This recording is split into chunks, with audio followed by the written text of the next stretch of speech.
Hey man, welcome back to the Super Divorce YouTube and or Twitch channel for tonight's edition of Sega Mania with me, Nicholas Villars, aka Super Divorce.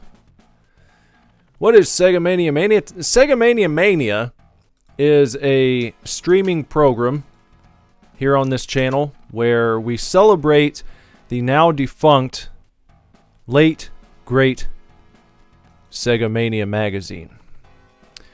Sega Mania magazine was a fantastic, fan-made, old-school, high-quality physical magazine.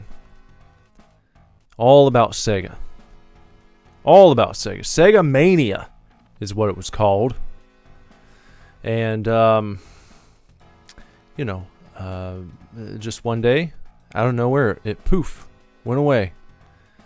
After 7 issues, 7 glorious issues, gone. But we're keeping it alive here on the Super Divorce channel by going through every single review that they did. And, not only are we reading those reviews here on the live stream, then we're playing the game that's being reviewed in the magazine. And then at the end, after I've played the game for about an hour or so, then I give my thoughts on it, my final analysis, and we see what, we see what I have to say versus what Sega Mania had to say. And it's fun, and it's special, and everyone has a good time, I think. So tonight, on Sega Mania, we're going to be taking a look at a game called Super Hang-On the Mega Drive. And I've got the Sega Mania review right here in my hands. If you would like to follow along, what I'll do for you here is 2 things. First, I'm going to put a review image up on your screen for you. You can follow along right there. See it? It says Super Hang-On. You can follow along there. That is the review from Sega Mania Magazine, issue number 1. If you would like to blow that up and see it in bolder relief, a little more high-res version, check out the description below. I've got a link where you can go over and check out all 7 issues of Sega Mania Magazine on the internet. Archived version, a nice PDF that you can browse through there. You can zoom in. You can look at not just the Super Hang-On review, but you can check out all the other games that are reviewed in issue number 1. Or any issue if you want to skip ahead and see what else we're going to be covering as this series goes on and on and on. My apologies to my British friends out there. I've mentioned before, Sega Mania was a UK-based magazine. So, at the very least, I try to refer to the Sega Genesis, that's what I grew up with. I try to refer to it as the Mega Drive, to honor and respect Sega Mania Magazine. And on a few streams so far, I have opted for tea as another nod to the British. But tonight, I'm feeling a bit sleepy, and I decided to go ahead and make myself a black cup of coffee. Alright. Super Hang-On. This review was written by Simon Pike, who did the review for Gauntlet, which we covered last night. And Simon also did the review for Golden Axe. He also did Strider, which we covered. That was the very first installment of this program. So, what else? He did Columns, too. Every review except the Chase HQ review has been done by Simon Pike. So here's what Simon had to say about Super Hang-On. By the way, Simon, if you're out there and you happen to tune into one of these, might I suggest continuing on in some form or fashion with your own review program, continuing to look at games, because I like your reviews, I like your writing style. But might I suggest a Simon Says segment, where we hear what Simon has to say about the games. I know, I'm sure no one's ever suggested that to you before, but please use it if you would like to. Now then, Super Hang On by Simon Pike. He says, everyone dreams of the open road. A roaring engine, some swanky biker gear, and a horizon to chase. Sega's arcade hit Super Hang On let you experience everything but the exhaust fumes and picking the flies from your visor. But how does it play on the Mega Drive? To cut a long story short, it plays really, really well. But Super Hang On is not without its hang-ups. There are two distinct game modes, original and arcade.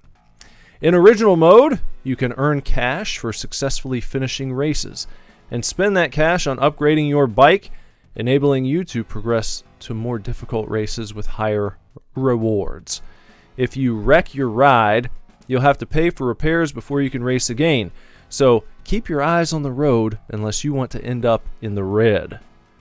In arcade mode, the game takes you all around the world, across Africa, Asia, America, and Europe.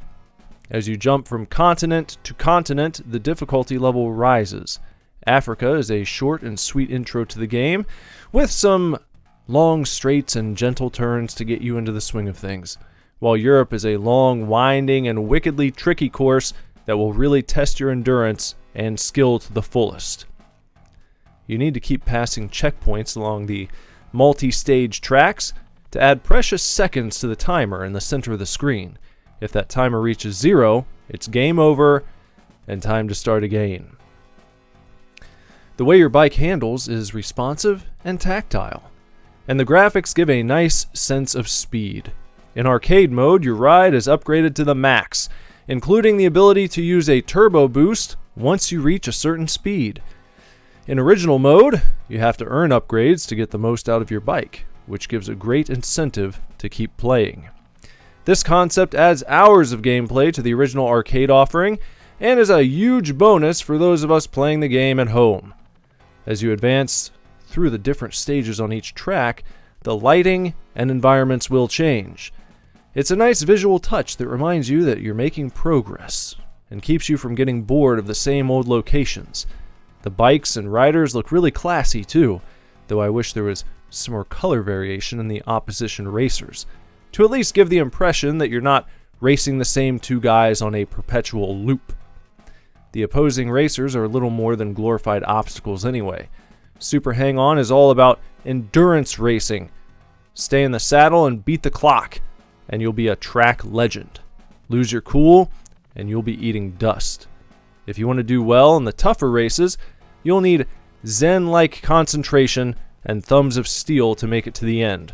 If the idea of this kind of challenge makes you want to jump into the saddle, then this is the game for you. Power up your Mega Drive, choose from one of 4 classic melodies, and just try to hang on. So another nice review from Simon Pike on Super Hang On. Now what we're going to do is we are going to super jump into this one.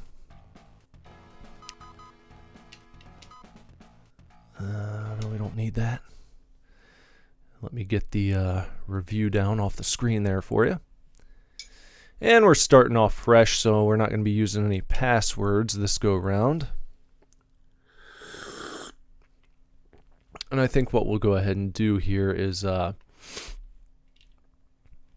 we'll just start with the good old arcade mode, I think. Start down in Africa. Bless the rains down there in Africa. Let's try that track. outright a crisis. Sounds good. So here we are, down in Africa. A nice soundtrack in the background, some good tunes. Got the open road ahead of us. And right away, I will say that compared to some games that I have played, some racing games, you know, the controls are immediately something to appreciate. A lot of times I feel like, especially on older consoles, racing games just really fall flat. Right on their ace. And it usually has to do not with how the game looks. A lot of racing games look good. Even today, a lot of racing games look good, but then, when you actually start doing the business of racing, you know, you get the overly touchy controls where it's like you barely tap left or right and you're careening off the track and into some obstacle and crashing, and it makes the whole experience shit. You know, it's tough to enjoy yourself when you're just trying to steer and it's too much. So racing games that don't get the controls right, I feel like they just might as well sit on the developmental shelf forever. I've never understood that. I've never understood the concept of releasing a racing game with shit controls. Because some other games you can kind of get around that, even if the controls are bad. Look at that change of the night sky there. Change of scenery. Ooh, we just barely made that checkpoint. But that's cool. That was a drastic change in scenery. It didn't just go to like black night. We got that nice... Oh, shit. I don't think we're going to make it now. Fuck. It happens that quickly. Usually, you know, in games like this, games that come from the arcade, because that's what this started out as. You know, this was an arcade game that made its way to consoles. They really penalize you for screwing up. It's like, okay, if you can manage to make it around all these twists and turns,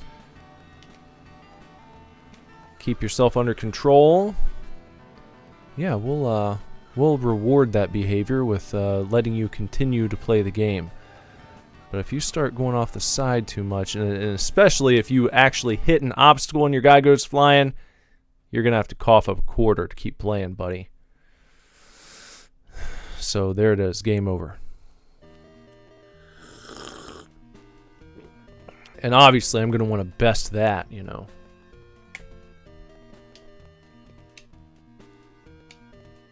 So did I rank here? Yeah, I ranked.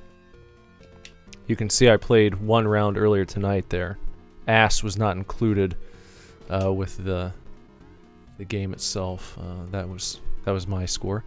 But I did better, you know. I just I wanted to get on here before the stream and try it out, make sure that the game actually worked before I went live. Because that would be embarrassing. Get on here to play and the damn thing doesn't even work. Alright, let's try again. Maybe a different song to help us out.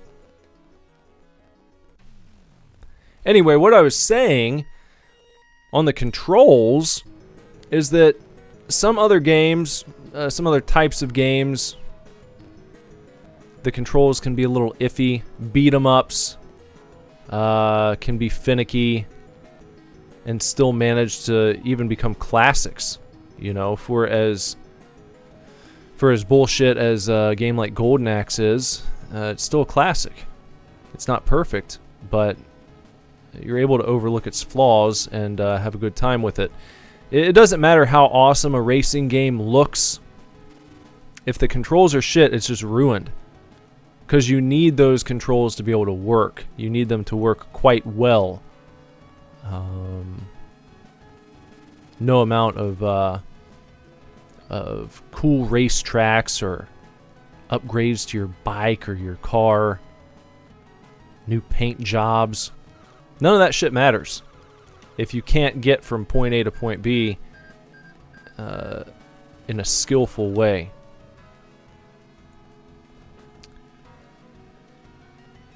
And that brings me back to my initial thought on this game, and that is how well it controls for a motorcycle game from this era. And I've been playing this game for a long time. I'm not an expert by any means. I go way back with it. Remember playing Super Hang-On, and I used to love Super Hang-On, and I feel like I could be misremembering. Maybe I'm just putting the machines next to each other because I know I played both of them. But I want to say at my Chuck E. Cheese location, or even before that when it was still Showbiz Pizza, Super Hang-On and Pole Position were like right next to each other. It was either there or an arcade called Malibu that was by my house, where I used to go and play arcade games. Often on Sundays, my dad would take me to the arcade, and that's, you know, where I'd get my fill of games like this, and Pole Position, and Mortal Kombat, you know, a little bit later when that burst on the scene. All those classic fighting games. Alright, well, I've topped my score from last time, so that's good. If I can manage to... Come on, I gotta be getting close. Damn, they really... Oh, look at that. Woo! They almost demand perfection from you. And this is easy. You know, this is... Honestly, this is probably like as far as I've ever been in this game.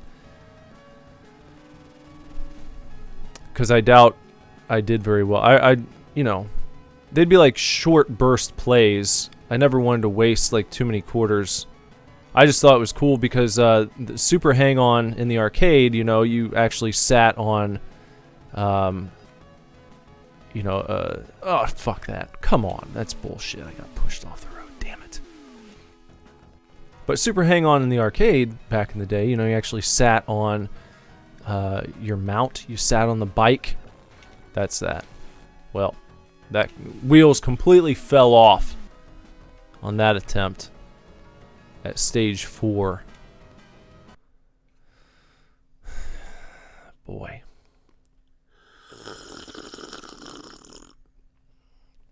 Yeah. Let me enter my name in again. We'll have ass from 1 to 10 before the night's over. Or 1 to 7, I guess. But yeah, man. Super Hang-On. You know, you got to sit on the motorcycle when you were playing. Pole Position, you actually sat down. Used the gas pedal. That was good shit back in the day. That was fun stuff, man. So let's see. Did Sprinter last time? Let's try Winning Run. Now, there's an optimistic song title to put on in the background. I like that. I like the attitude of this tune we've got here. Winning Run. If we can make this the winning run, that would be just fantastic. Going around here now, you're looking out at the desert, and oh, look at that! Little precursor to Road Rash happening here. Too bad we don't have a punch button. Pull out our crowbar and bash that son of a bitch right in his head. You know. I don't think are you allowed to do that in actual bike racing? In motorcycle racing? Are you allowed to shove people? Or do you get called for a foul of some sort? Can you be disqualified for... Look at that. That's a real son of a bitch move. I feel like you should be disqualified for doing that. It's not very good sportsmanship. That's okay, here I come. Now if you're following along, you can see up in the left corner there, there's a little progress bar, and it shows you, you know, how much of each stage you have left to complete. So right now you can see that yellow progress bar. We're about halfway through stage number 2. Nope. Ooh, that was close. And I think we'll make it, barring a catastrophe here. I think we can do it. Yeah, I can't commend the controls enough in this game. It's like they allow you to move incrementally. See that? You know, it's like you tap. You tap once, you move a little bit to the direction you're tapping. Tap it twice, and you see your guy kind of brings that knee down to the ground a little bit. Oh, for fuck's sake. And I'm afraid that's going to be it. Might as well stop this run right now. I don't know if there's any way to recover from that.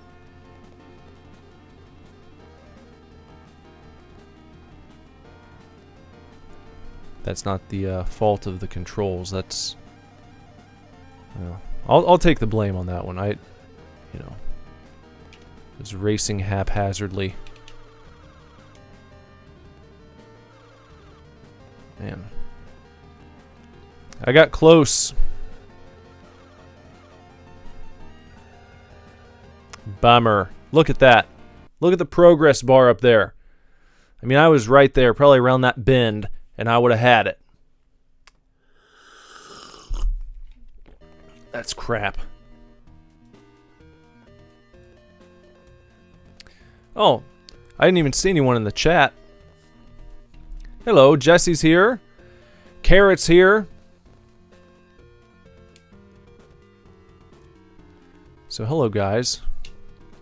Sorry I missed you there. We'll give it another shot here. I want to at least make it past, you know, the first 6 stages in beginner mode. I feel like I should be able to do that. Maybe if I use the hard road track. Maybe this will inspire a win.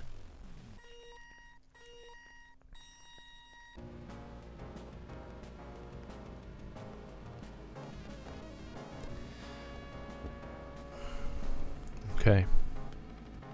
I'm feeling inspired. Feeling pretty good about this one. Look at that. Right off the bat. Right off the bat. Trying to bullshit me. And I was over in my lane too. I wasn't trying to mess with him. He came over and bopped me. I don't like that very much. I think there should be penalties involved. But again, I don't know anything about the particulars of actual motorcycle racing, motorbikes. I don't know how much contact you're allowed to make. Because, you know, in NASCAR, which I, out of all the racing sports, probably watch the most of, and I'm still not an expert by any means. You see guys bump each other sometimes. I don't know what the official rules state, though. I don't know. Like, I don't know what you're allowed to get away with. Seems like over time they would have rules against that because you're already doing a dangerous thing, driving these vehicles at such high speeds. You know, I'd imagine that bumping into your opponents probably frowned upon. Probably not something that most people want to do, and definitely not something you want to have done to you if you're racing fast machines on a, you know, on a track or perhaps on the open road like this. Maybe someone in the chat or someone watching later can fill us in on the rules or the etiquette of motorcycle racing. Oh, and be interesting to find out if there's a difference between racing on the open road and racing on a closed track, if the rules change.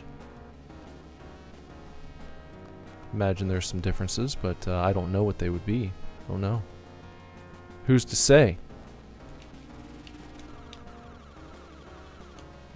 Some contact allowed. But oftentimes, you know, you see these crazy fans out there on these open road races where they kind of close down certain areas of the country for these big ass races, you know, be it motorcycle or you know, fucking sports cars. These crazy fans out there. You see these people? You ever seen these guys out there? You know, they stand behind like a hay bale as these cars are zipping by around corners going like 500 miles an hour. They just got hay bales. Why is it always hay bales? Why is that the barrier of choice? And does that really help? Maybe it does. If a car is coming around the corner going 1,000 miles an hour and hits a hay bale, I just feel like they're going to plow through it and you're dead. I'm wondering how many hay bales or how many lives are saved by these hay bales every year. And might there be a better way of keeping people safe?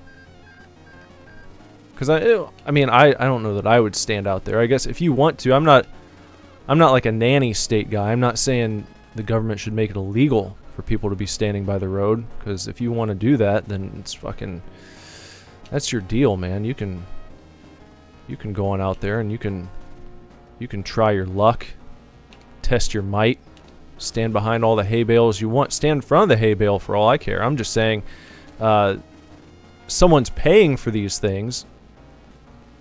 Someone's paying to put the hay bales out there. No, for fuck's sake. Damn it. I was doing so well.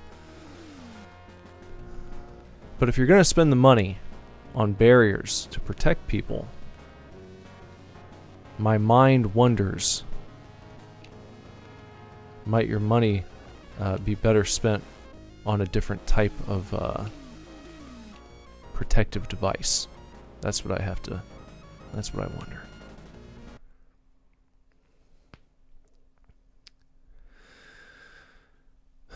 Carrot wants to know if I'm a fan of NASCAR.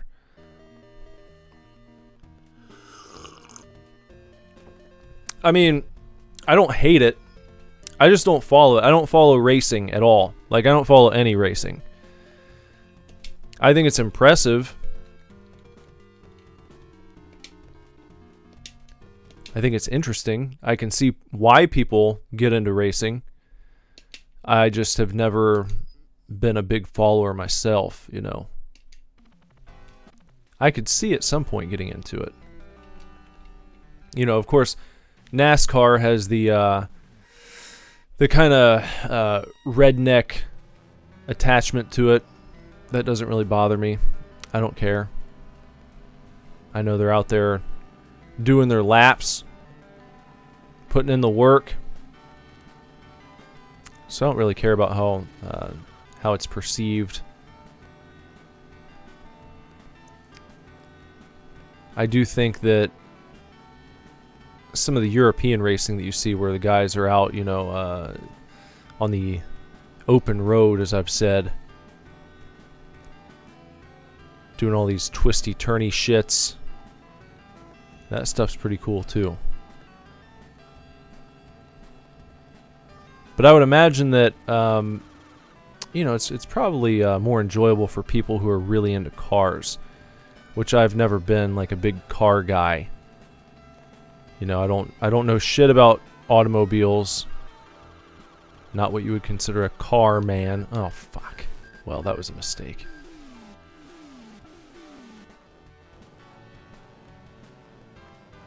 But I think once you once you know more about the inner workings of the vehicles, it probably makes it more interesting, because then you can follow the backstage news. You know, you're hip to, like, you know, when a driver changes, not just sponsor, but, you know, sometimes you'll hear about, even casually, as like a casual observer of NASCAR, I suppose it's similar to when,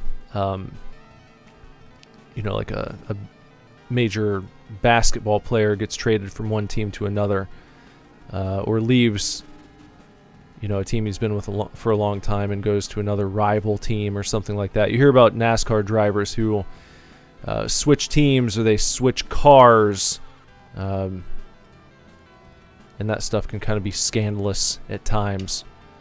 But if you're really into it, and you're really in the know on how these vehicles work and what makes them go, and you have your own preferences, I would imagine it makes it a bit more interesting. So maybe if I go, you know, into like a big car phase, that's when I'll get into my racing of choice, whatever that happens to be.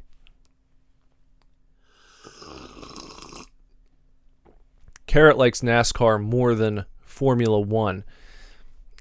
So the difference there is what? Is Formula One like the cars that you would have seen in a game, like pole position? I was talking about pole position earlier. Is that what we were racing in the pole position game? Formula One cars? Like the really low to the ground, big wheels, kind of triangular looking in their body style, like elongated, stretched out triangles. That's what, like the shape in my mind, that's what I think of. It's not exact, but you know. Again, I don't know shit about shit when it comes to cars, or most anything, so.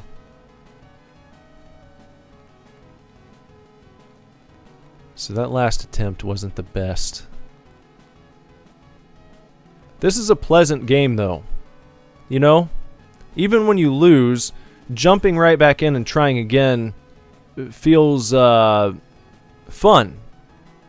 Which is good. It's nice when you don't have to force yourself to keep playing something. You're like, no, I'm going to jump back into that. Ooh, I was right on the cusp. I got lucky. I screwed up last time doing that.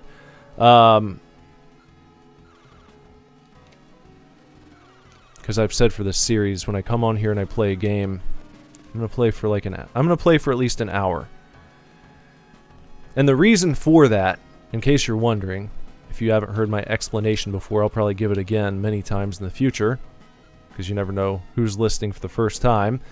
Sorry for the people who've heard this before, but so many games journalists and people who cover games and do reviews, you know, especially in the professional sphere, you get the impression when you read a lot of reviews from modern day games journalists, you get the impression that they didn't spend longer than like 5 minutes with the game. And so, if I'm reading someone else's review, and then I want to give my own review and see how it stacks up against that person and their thoughts, then I think that I should spend a little bit of time with it. You know, it's tough to tell much about a game if you play it for 10 minutes and then you stop because you're bored. I mean, that's an initial impression, and that's worth something. It's worth noting. But you know, you get past your first 5, 10, 15 minutes. And for games that come from this era especially, I feel like you play for an hour, you get a pretty good idea of what you're dealing with. And that's kind of another cool thing about retro games. Games from back in the day. You didn't have to spend 70 hours with them to know what you're working with. But you needed to spend at least, I would say, a good hour. I think that's a nice amount of time to spend with a game to get an opinion formed. enough time to work through the initial frustration. If you're having a tough time with the controls or whatever, you keep pushing yourself through it. You're like, all right, this sucks. I hate it after 5 minutes, but I'm going to sit here and I'm going to see how I feel a half hour from now. 45 minutes.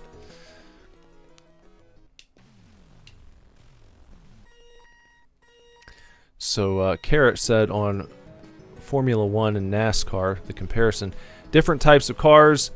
NASCAR is stock car racing. F1 uses those triangle-shaped cars you're talking about. Okay, so I was right. Different tracks, too.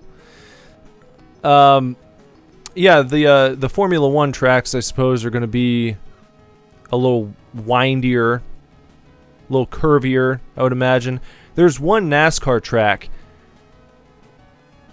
that looks different from like all the rest, and I've seen highlights over the years just from watching SportsCenter.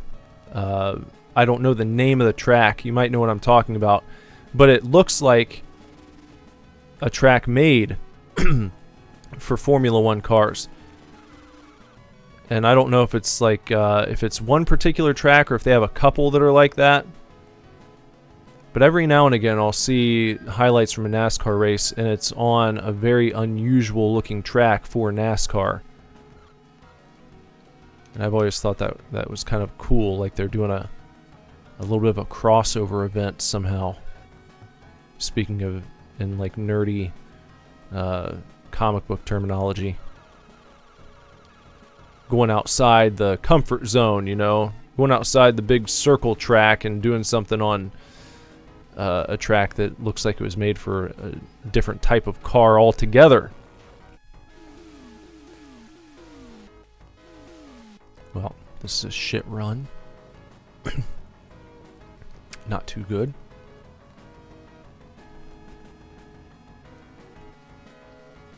But I don't feel like I'm getting cheated out of anything here. I feel like I've made a lot of mistakes.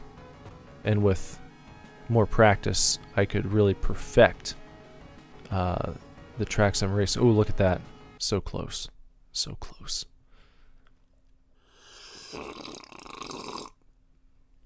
Yeah.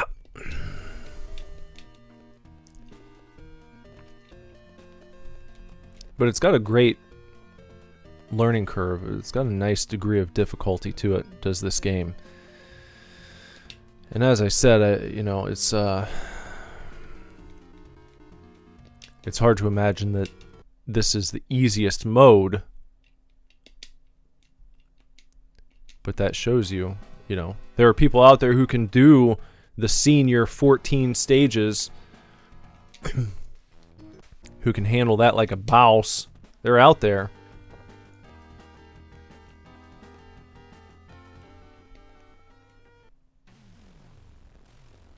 So maybe with enough practice.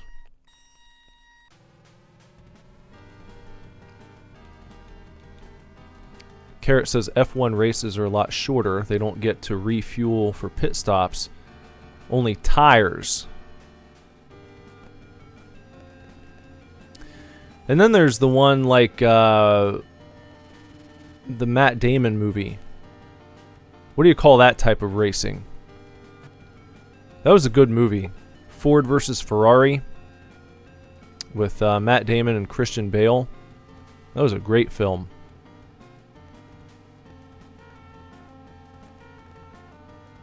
They're doing like that, what does it go, like 24 hours?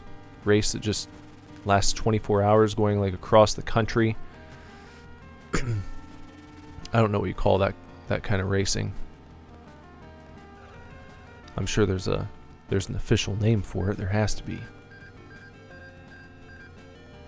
They probably say it in the movie. I've only seen it once, and I enjoyed it. But I've not watched it again. I should. And so should you, if you haven't seen it. Ford versus Ferrari. A tale of two cars. Around the bend here. And, you know, it's cool that the scenery changes so frequently in this. It does stop you from getting bored with it. You know that there's a change of scenery coming up just ahead. It's not like you have... sorry. It's not like you have a track. And you're going to be on this track for 5 minutes. And you're going to see the same thing over and over again. Same colors. And if you make it past this track, well, then you got to see something new. No, it's like... if you can make it to the checkpoint, then you're going to get a change in scenery. You're going to change things up for you a little bit. A nice treat on top of getting to continue the race. They're also going to throw some new visuals at you. Keep things fresh and popping.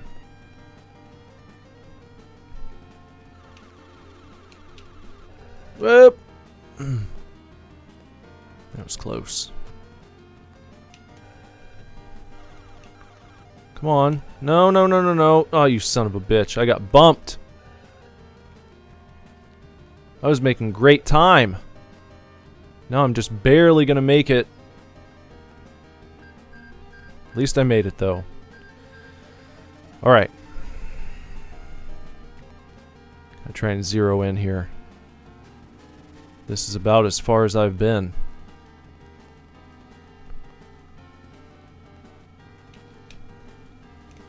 Whoop. Get on past these guys. There we go. Zippy-doo, zippy-dippy-dippy-doo. Right on past them. There we go. Oh, you get... makes me... No, no, no, no. Come on. Keep it up. You get nervous going around those corners. The... Fuck! God damn it. Those crowded corners, man. Look. Look again. Right fucking there.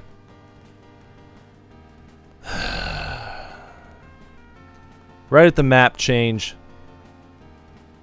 Son of a damn bitch. I could see the checkpoint right there.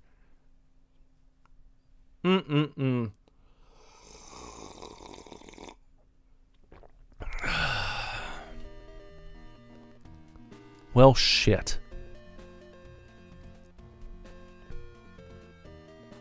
Unbelievable. Unbelievable.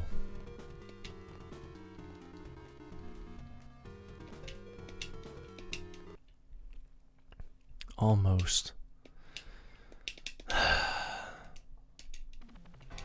If I was an actor, I'd be Edward James Almost. With that one. Let's try it again. See what we can do here. You know, speaking of seeing the same screens over and over again, you know, imagine being someone like Steve Wiebe from King of Kong. A guy who decides one day, you know what? I'm going to go for the high score in Donkey Kong. And you just sit down and go for it. You know, how many times do you think you see that same opening screen? Because with that game, you know, you get on a run, you got to be almost perfect if you're going for a high score. I bet he's the kind of guy, you know, Steve Wiebe or anyone going for a high score on the original Donkey Kong. I bet it's one of those deals where, you know, if you screw up within the first few levels, they probably just, all right, fuck it, I'm going to start over again.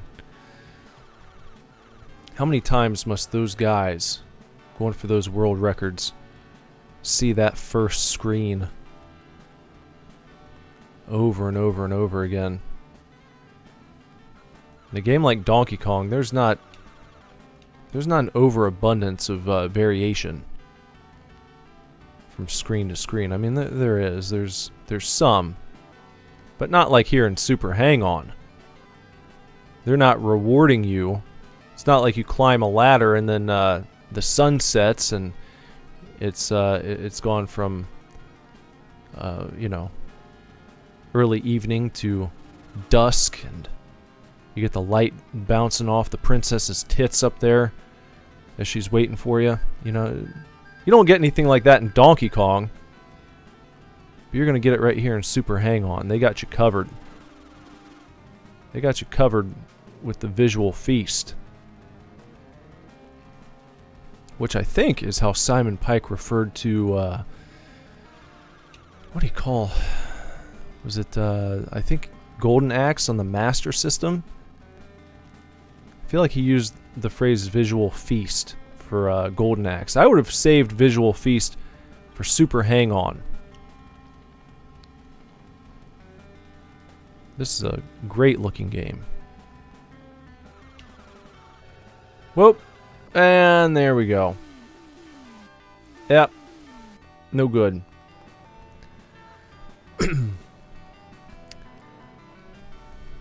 Boobage. Boobage in Donkey Kong. Donkey Kong Not Safe for Work version. Featuring Princess's tits.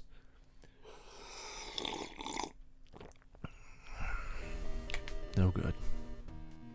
I'm telling you. You don't even get one screw up.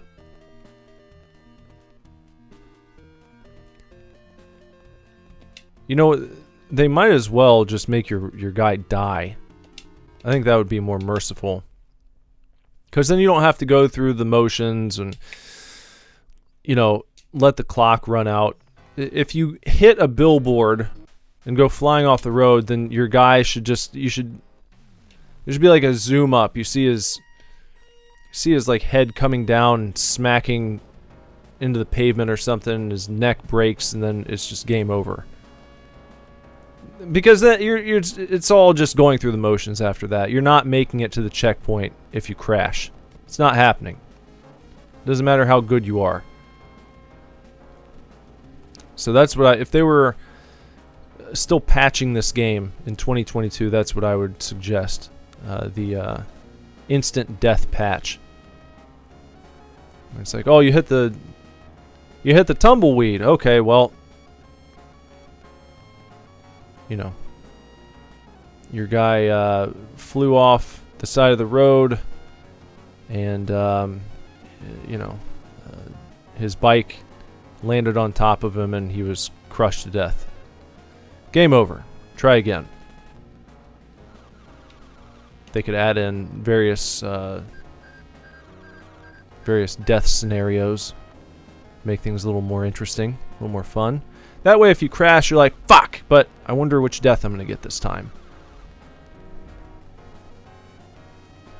Well, there we go. See, that would have happened right there. See how I went head first? Then it would cut to like a close-up. I mean, I probably won't even get... it's just formality now.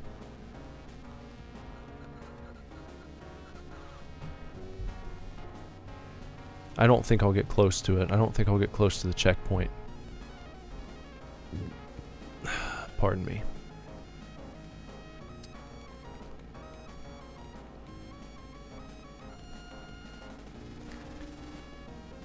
Death by billboard.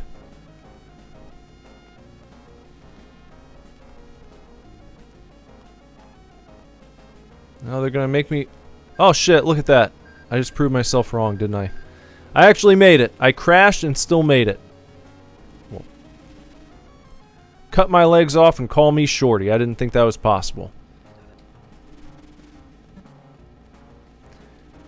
But I still think the death scenario would be cool to work into the game. Death by billboard. You hit the billboard and you splat up against it in like a funny pose, and then, you know, it's like cleverly tied into whatever's being advertised. All sorts of fun things you could do with that. Now, I don't think I'm coming back from this one at all. I think this is 100% over for me.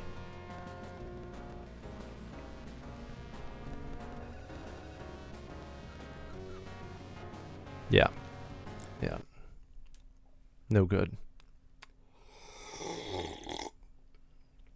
Damn. I forgot to put my name in, too. Man. But it's humbling to come into a game like this where you don't feel like the controls are screwing you up. It's not that I'm losing because of bullshit every time. See, I can admit it.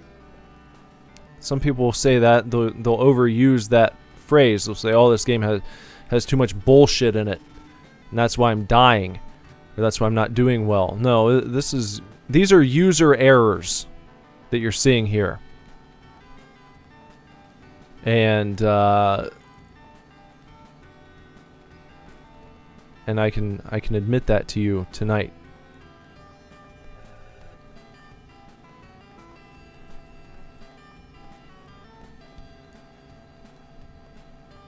But that's definitely preferable to playing a game where, you know, every time you fall short, it's because they've programmed it to fuck with you in some way. It's like when you're doing well, the CPU like kicks into high gear and just has to take your ass out. I'm looking at you, Mario Kart. Fun as hell. One of the best racing games of all time, but come on. You know it. I know it. Everybody knows it. There's a little bit of bullshit mixed in there in Mario Kart. Always has been. But the rest of the game's so good that, you know, it makes it tolerable, I suppose. And every now and again you get lucky. You can sometimes even the odds out.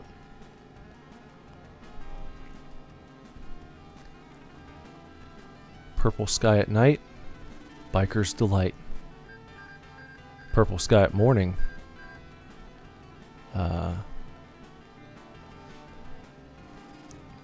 Biker take warning. I couldn't think of anything clever, so I just said it the regular way.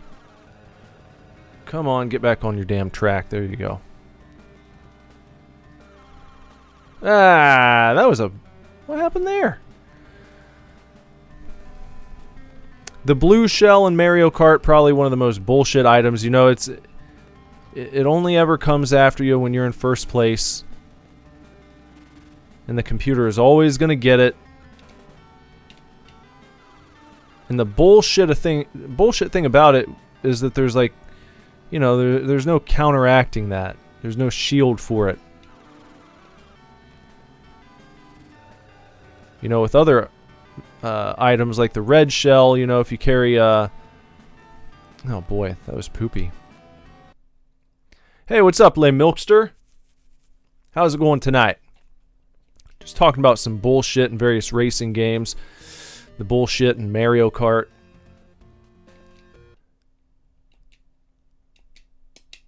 But yeah, you know, you're carrying a red or a green shell, or even a banana. Carry a banana behind you, and someone tosses a red shell your way, you're fine. That's okay.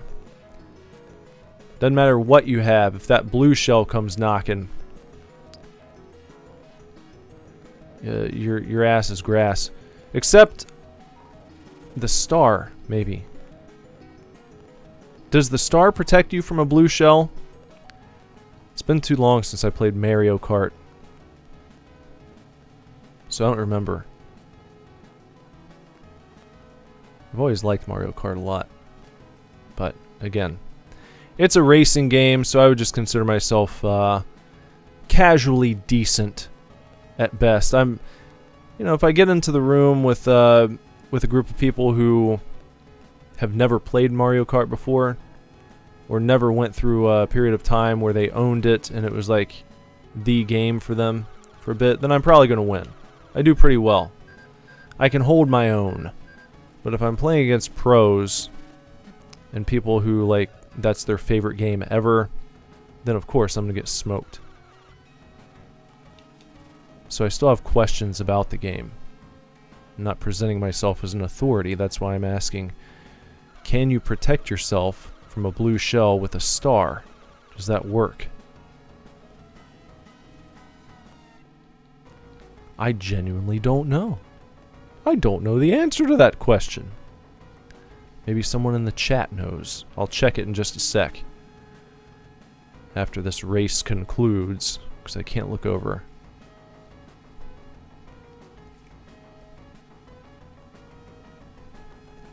Can't look over now. I got purple skies ahead of me.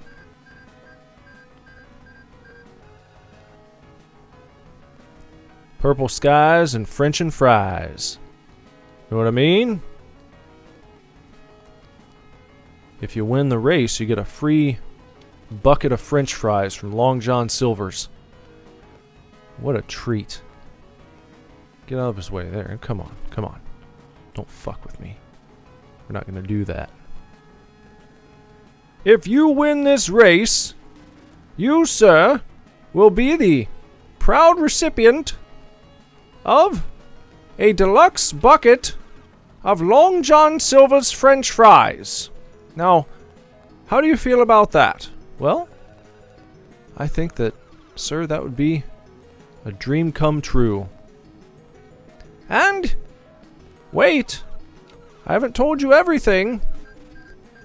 If you win this race by 30 seconds or more, compared to the second place driver, we will also throw in 5 fillets of Alaskan cod. Oh, that sounds... I'm not done yet. And we will also give you 2 fresh lemons to squeeze atop not only your fish, but also your bucket of French fries. Now, how does that sound? Oh, fuck. You made me crash. I'm sorry, it looks like... Here, give me those back. You will not be taking home this bucket of Long John Silver's French fries, nor will you be... no, give that back. You won't be having the lemons, and you also will... Oh! Well, maybe after all... Well, let's see. Let's see what you can do. Will he actually take home these French fries and this Alaskan cod and the 2 lemons? Let's watch the race and find out if he can finally succeed where he has previously been failing. Let's see him try to work his magic on the track. Here he goes around some of the other racers who no doubt... Oh, look at this. He has been too excited about the prospect of taking home his Long John Silver's, and it looks like that is probably going to be the end of this contest for him this evening. It's such a sad thing to see. He tried his best, and in the end, it didn't even matter.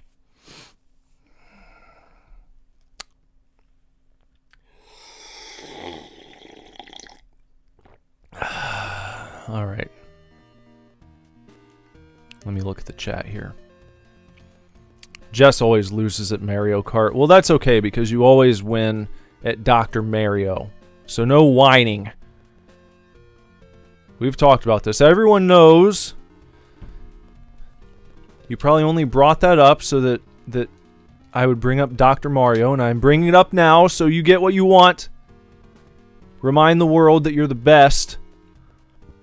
And that I suck at Dr. Mario, Jess. I get it. Don't have to beat me over the head with it. I know. I understand. I'll never beat you at Dr. Mario. Le Milkster said there's tricks in some Mario Kart games where you can dodge the spiny shell. And Carrot says I kick ass in Mario Kart. We're used to. Haven't played in a long while. Not since it was on the Wii.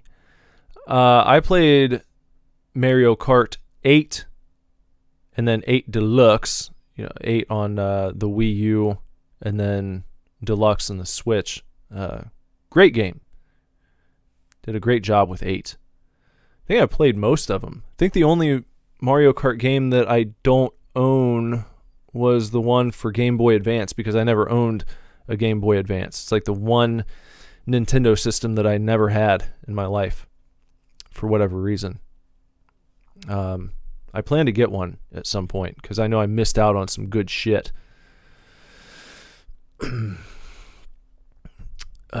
Milkster says, I'm a beast when it comes to Mario Kart DS. That was a good one too. I used to play Mario Kart DS when I worked at Speedway. That was like, when I think of when I played my DS the most, it was when I was working third shift at Speedway at nights. Like from around maybe probably 1:30 until 3-ish. It would be just this absolute dead time where I'd have all my stocking done and no one was coming in.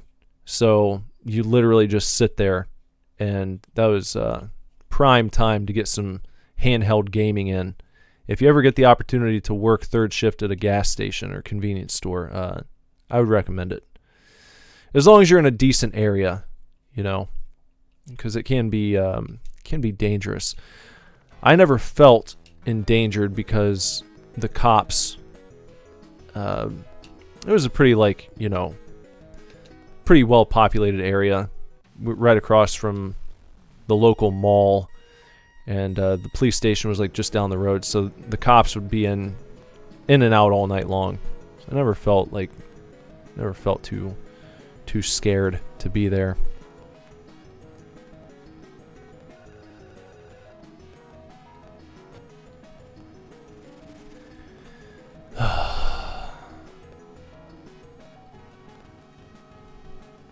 Trying again here. See what I can do.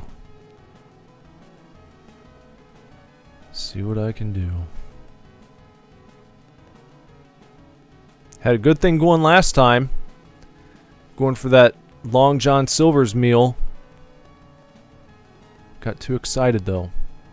Lost my composure, lost my cool.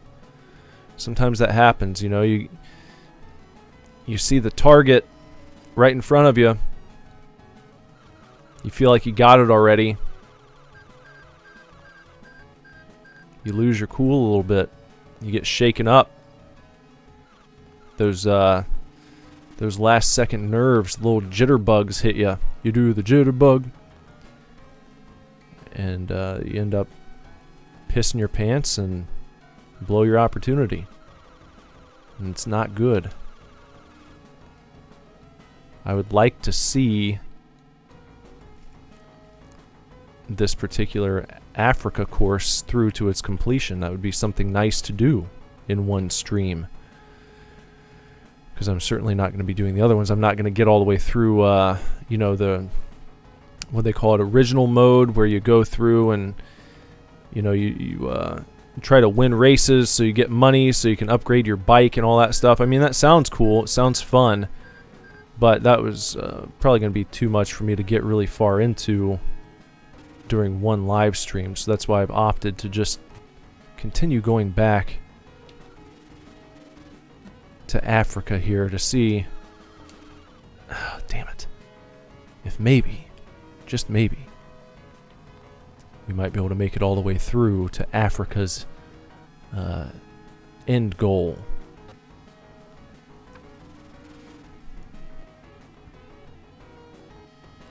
And we're about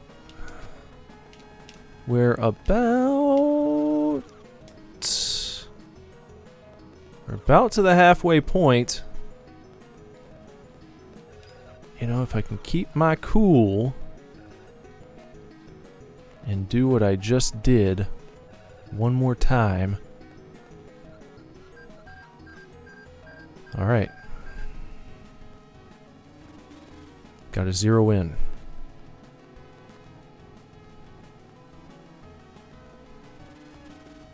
I'll tell you, the screw-ups really, really happen, like in these zones right there. You see that?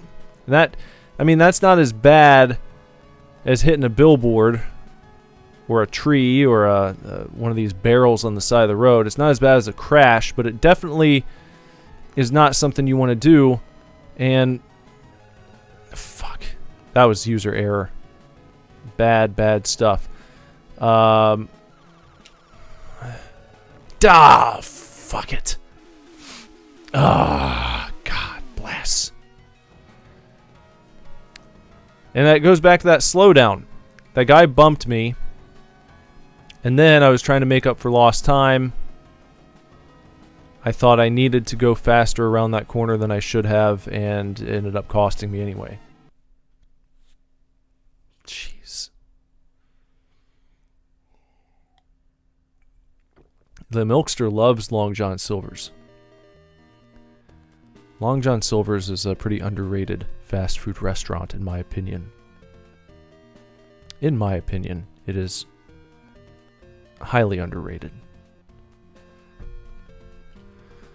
I don't eat there often, but when I do, I always enjoy it.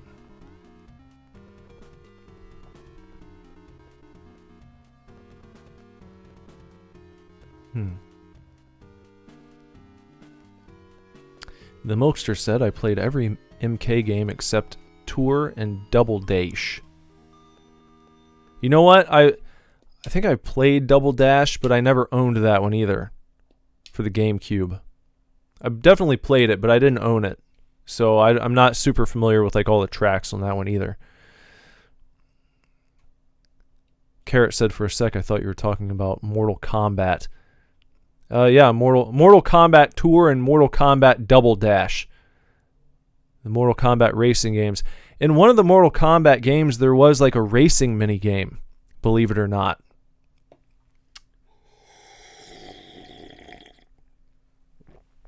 And you see some of the guys in real life. I guess they wear special knee pads because they will do that. You'll see them turn a corner and they literally like, it looks like their knee is actually scraping the ground. It's pretty intense. Alright, I think, so I've been going an hour on this. I think this is going to be my final attempt here. Let's see what I can do. Last chance for Africa. Last chance saloon.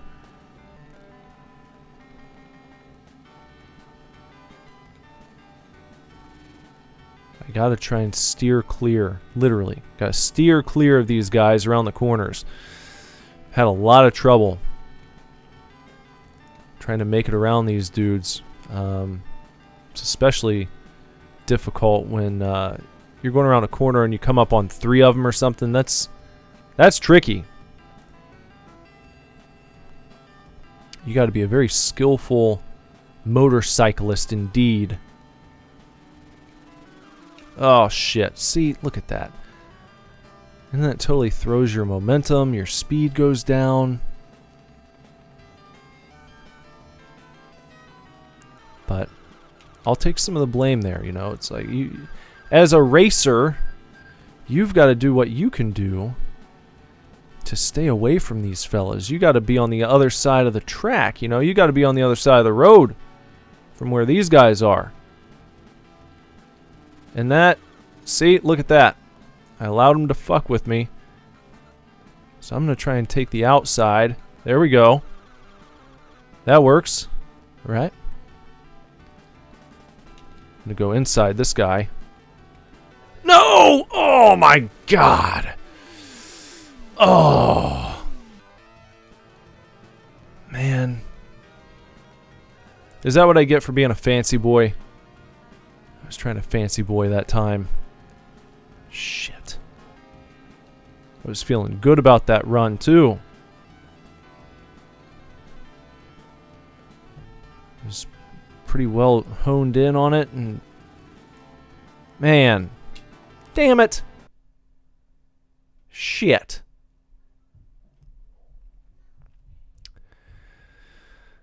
Carrot says the mini game that I was talking about was in Armageddon. Mortal Kombat Armageddon. What system was that? Was that on the Xbox and GameCube and PS2? Was it that era for Armageddon? Or was that 360? I don't remember. I'm not a Mortal Kombat scholar either, but I I've always enjoyed the Mortal Kombat games. I would like to at some point go through all of those. I think that would be a cool project to go through all the MK games. I think that'd be fun to do. So I'm just going to put the... Oh, no, not that. We'll just put that on the background there. Bring our thumbnail back up here. Armageddon was on the PS2, the Xbox, and the Wii.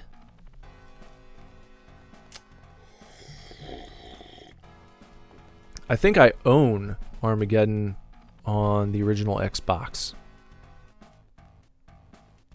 But you didn't like it, huh? Weren't a fan of Armageddon? What was the reason? Controls? Character selection? Art style? Didn't like the fatalities? What's the deal, Carrot? What's the problem with Armageddon? Why didn't you like it? Didn't like the racing mini game? Isn't that the one where you had like the crypt that you could go through and unlock all the cool shit? I thought that was neat. Unlock all the different outfits and concept art. See, back in the day, they put all that stuff in the game. I feel like all of that would be DLC now. It's too bad. Too bad.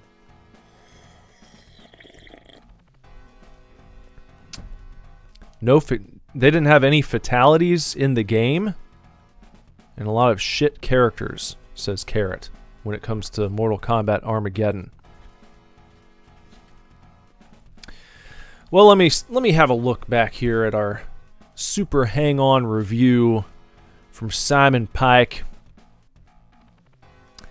And we didn't delve into the original mode at all. Of course, Simon described that. It sounded fun. Would be one where you got a little more time on your hands, where you're focusing on raising money to soup up your bike and all that kind of stuff.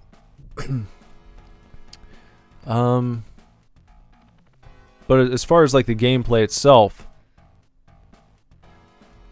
let's see. He said the way your bike handles is responsive and tactile, and the graphics give a nice sense of speed. Absolutely.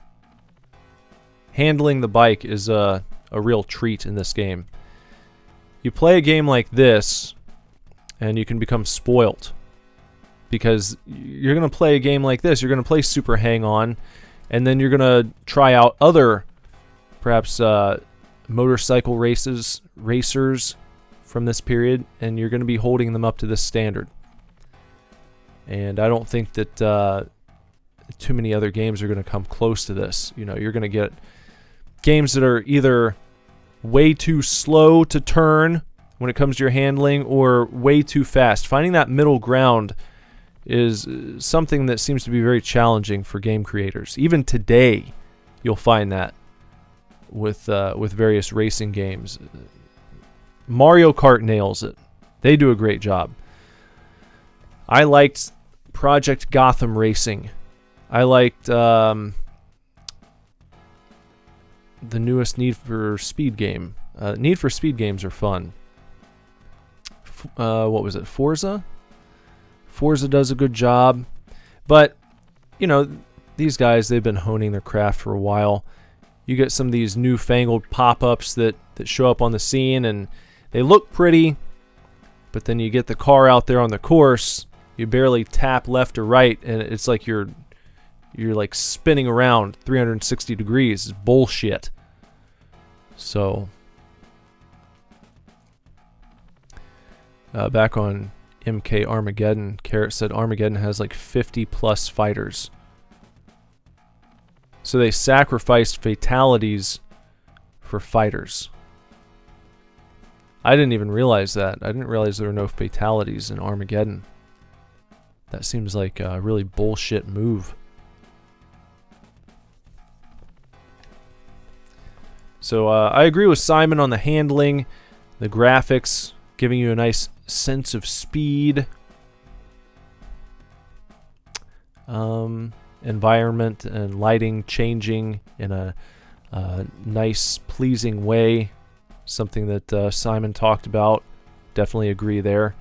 They do a great job changing it up for you, changing the scenery for you when you hit those checkpoints, and challenging you in a way that makes you want to come back, makes you want to keep playing. I mean, I didn't make it quite to where I wanted to in this session, but I'm not walking away angry, which I think is a nice... It says something nice about this game. It shows that the journey is fun. Just playing the game is fun, and I would even say somewhat relaxing. You just kind of get into a groove and you're just doing it. And some games, again, you have to force yourself to sit there and keep trying, and you are gritting your teeth and you want to be done because you're not making it to where you want to be. Even though I wasn't making it to where I wanted to be in this game, I wasn't getting like overly pissed. I didn't feel that like, you know, that rage building that I think is more of a hallmark of when you're sitting there slogging through a game you really don't want to be playing. So I think it's worth trying this one out, guys. If you can get your hands on Super Hang-On on the Mega Drive or the Genesis, whichever you prefer to call it. Or maybe if you're out and about. A lot of barcades open these days. I wouldn't doubt that there's a Super Hang-On machine somewhere close by your abode, somewhere nearby you. You could probably track down an actual Super Hang-On machine and head on over to your local arcade or barcade and do some old-fashioned racing and have a good time doing it. So, thumbs up to this one, and general sense of agreement between Sega Mania Magazine and Super Divorce tonight. Good review, Simon. Good job. As for next time, a little bit of a teaser. We're going to be moving from the world of motorized sport to the world of non-motorized sport next time. Sticking with the sporting world, we'll be covering a sports game on the next edition of Sega Mania. If you'd like to see what that game is, because I'm not going to tell you.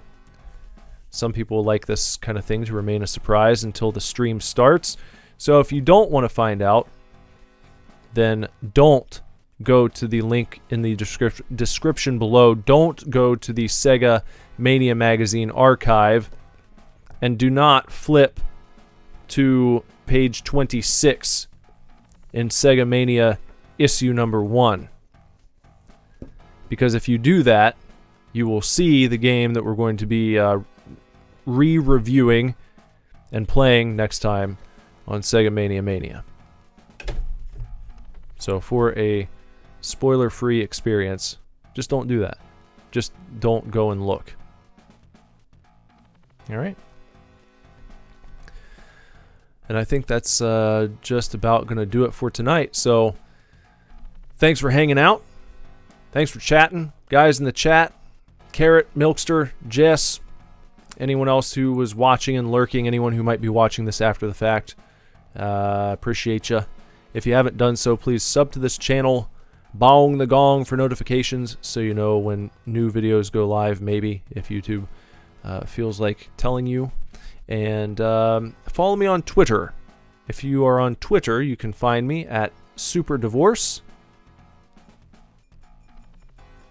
And if you would like to listen to Super Divorce music, you can check me out on Super Divorce's Spotify, iTunes, Amazon, wherever you like to stream your tunes from, you can find Super Divorce music. So check that out if you're looking for some new tunage to jam in your car, while you're cleaning your home, while you're raking the leaves, while you're mowing the lawn, whatever. Good for all occasions. And until next time, everyone, take real good care. Keep kicking ass. Love you lots. Lord willing, I'll be back very soon with another video for you to watch. Bye-bye.